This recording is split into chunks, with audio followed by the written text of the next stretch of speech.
Baiklah, pada saat ini saya akan mempresentasikan hasil review jurnal tentang penentuan ukuran contoh dan replikasi bootstrap untuk menduga model regresi linear sederhana yang disusun oleh Olivia Tindri, Hasmi Rayosa, dan Yudiantri Asti.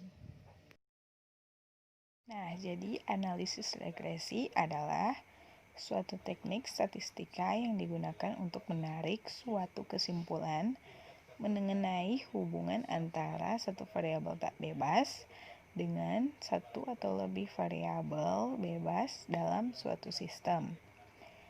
Hubungan antara variabel-variabel tersebut biasanya dinyatakan dalam suatu model regresi yang secara umum dinyatakan sebagai Y sama dengan F dalam kurung X1, X2 sampai dengan XK tambah epsilon. Nah, epsilon ini adalah komponen galat. Model tersebut menghubungkan variabel bebas dan tak bebas melalui suatu parameter yang dinamakan sebagai parameter regresi, dinotasikan dengan simbol B atau beta. Metode bootstrap merupakan salah satu pilihan yang dapat digunakan untuk menghasilkan model yang lebih baik. Metode bootstrap bekerja tanpa membutuhkan asumsi mengenai distribusi karena pada pendekatan ini sampel asli yang diperlakukan sebagai populasi. Sebagai pengganti, bootstrap menggunakan distribusi empiris untuk menduga sebaran penarikan contoh tersebut. Nah, dalam metode bootstrap biasanya dilakukan sampling sebanyak B kali ulangan bootstrap.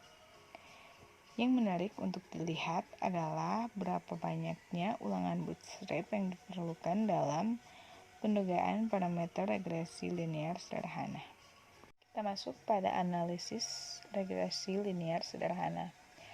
Model regresi linear yang menggambarkan hubungan antar variabel tak bebas atau variabel yang dijelaskan dengan satu variabel bebas atau variabel penjelas disebut model regresi linear sederhana.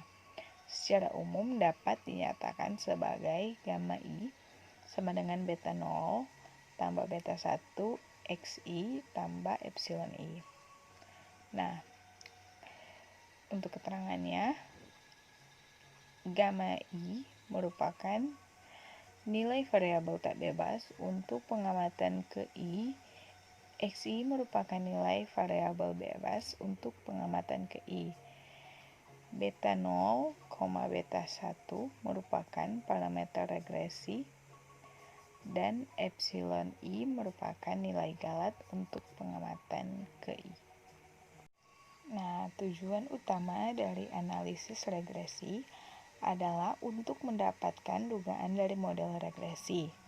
Pendugaan model regresi pada persamaan 1 seperti slide sebelumnya dilakukan dengan menggunakan model regresi sampel yang dinyatakan sebagai YI sama dengan B0 tambah B1 XI tambah EI, dengan YI merupakan nilai variabel terikat untuk pengamatan ke I. Xi merupakan nilai variabel bebas untuk pengamatan ke I. B0, B1 merupakan koefisien regresi sampel dan EI merupakan nilai sisaan untuk pengamatan ke I.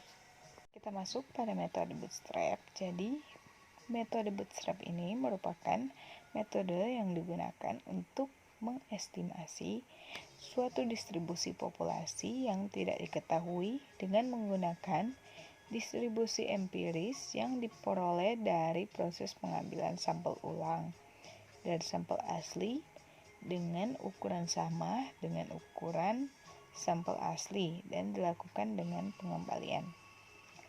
Kedudukan sampel asli dalam metode bootstrap dipandang sebagai populasi. Nah, kita masuk pada metode penelitian. Jadi, data yang digunakan pada penelitian dalam jurnal ini terdiri dari satu variabel bebas X dan satu variabel bebas Y.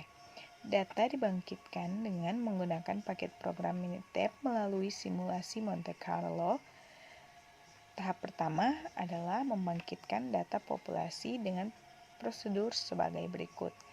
Prosedur yang pertama itu tentukan nilai beta 0 sama dengan 3 dan beta 1 sama dengan 2. Yang kedua, bangkitkan 500 nilai galat epsilon dari sebaran tertentu.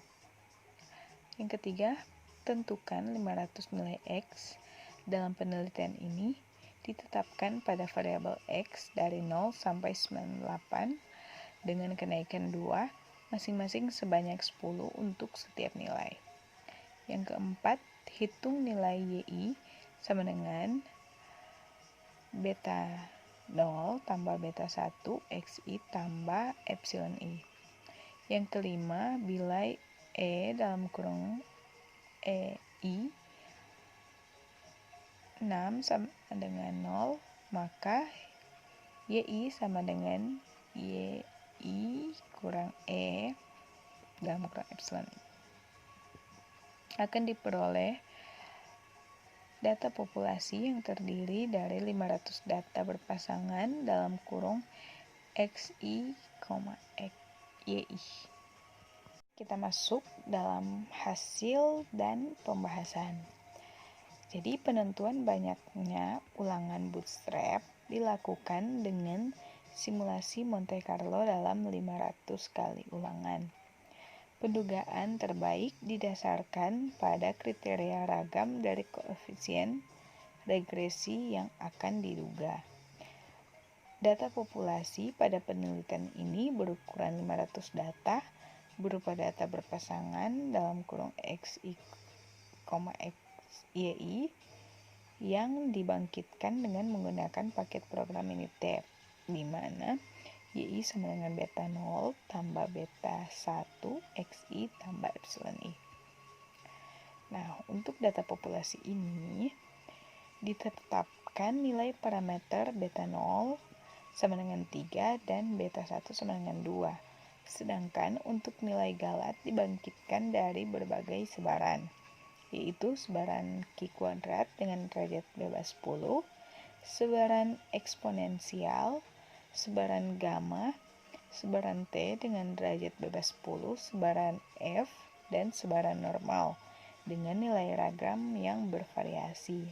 Dengan kata lain, simulasi ini dilakukan pada kondisi di mana asumsi mengenai sebaran galat terlanggar. Kita masuk pada simulasi dengan galat menyebar.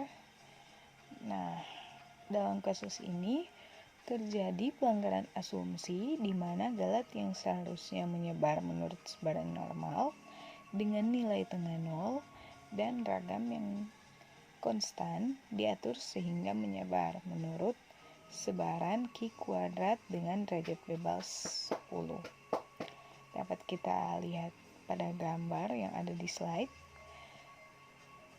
yaitu gambar ragam penduga parameter regresi. Nah, jadi dari gambar 1 atau gambar ragam penduga parameter regresi terlihat pada penduga parameter beta 0 dan beta 1 N lebih besar dari 40. Tidak perlu memperhatikan banyaknya ulangan bootstrap yang akan dilakukan karena berapapun banyaknya ulangan bootstrap yang dilakukan sudah menghasilkan ragam yang kecil. Untuk sampel yang berukuran lebih kecil dapat dilakukan 25 kali ulang bootstrap, namun untuk ukuran sampel sebesar 10 sebaiknya tidak dilakukan karena masih menghasilkan ragam yang cukup besar. Jadi kita masuk pada simulasi dengan galat menyebar selanjutnya. Sama halnya dengan kasus sebelumnya.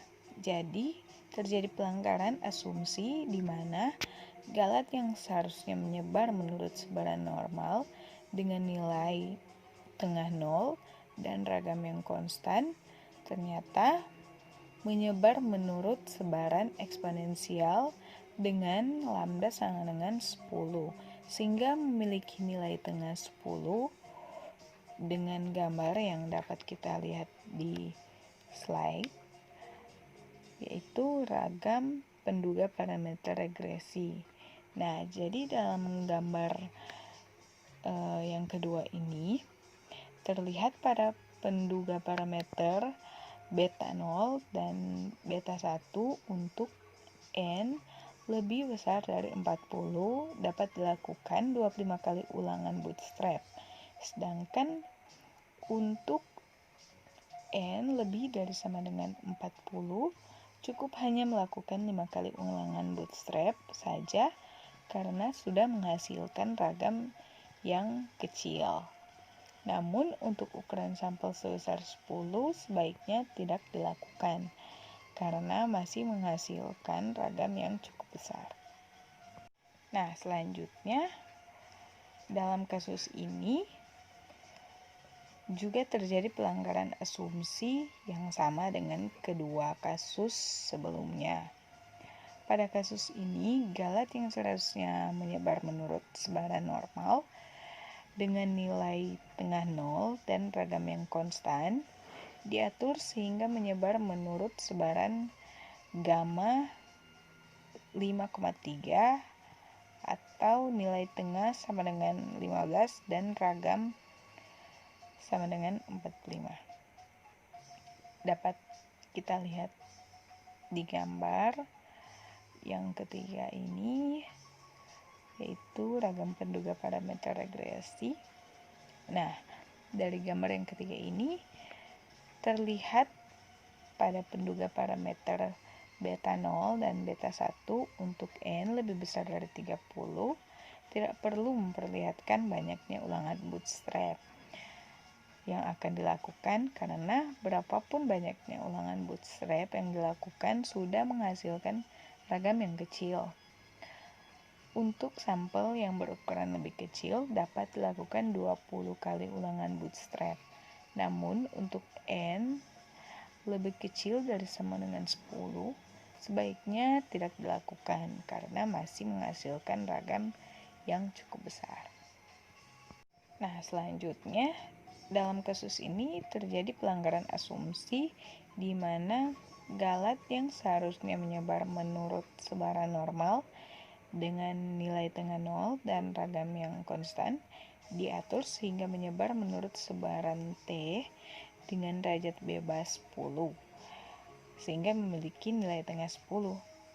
Nah, dapat kita lihat bersama-sama pada gambar ragam penduga parameter regresi yang keempat.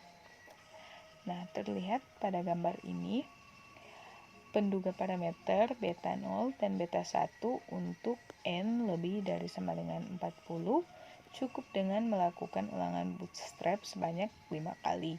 Sudah memperoleh ragam yang kecil untuk n lebih kecil dari 40 dapat dilakukan 20 kali ulangan bootstrap. Namun untuk n lebih besar dari sama dengan 10 sebaiknya tidak dilakukan karena masih menghasilkan ragam yang cukup besar.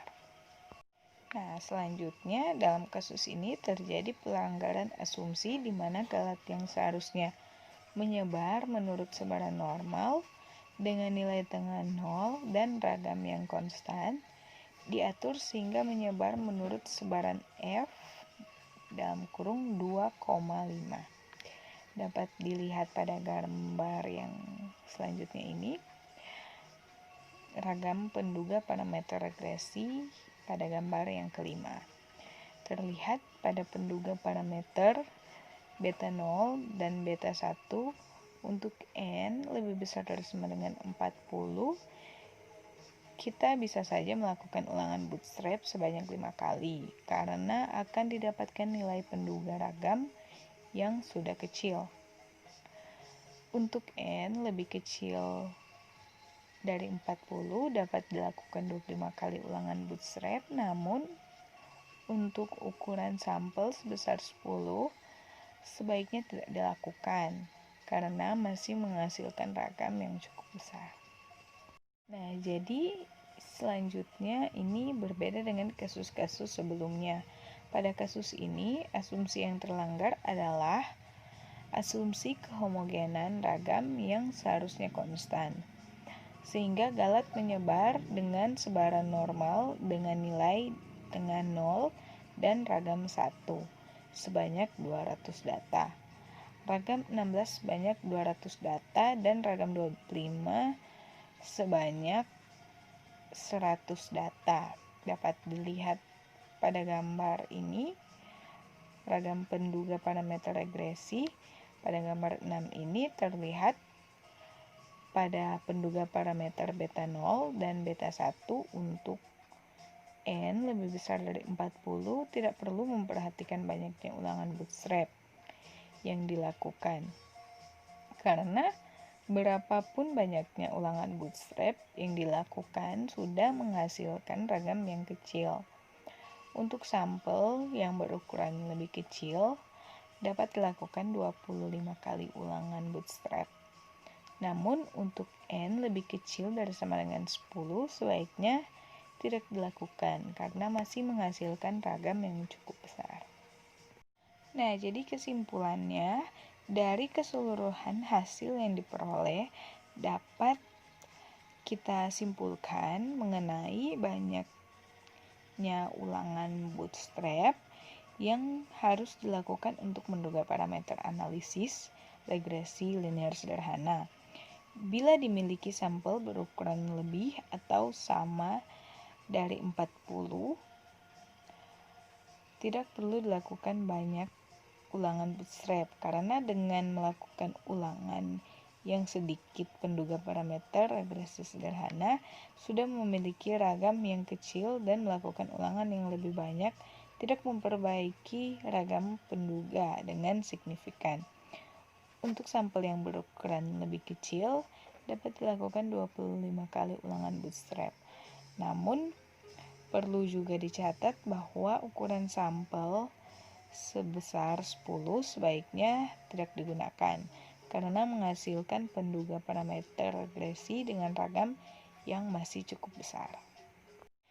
Ya, terima kasih. Itulah presentasi hasil review jurnal tentang penentuan ukuran, contoh dan replikasi bootstrap untuk menduga model regresi linear sederhana.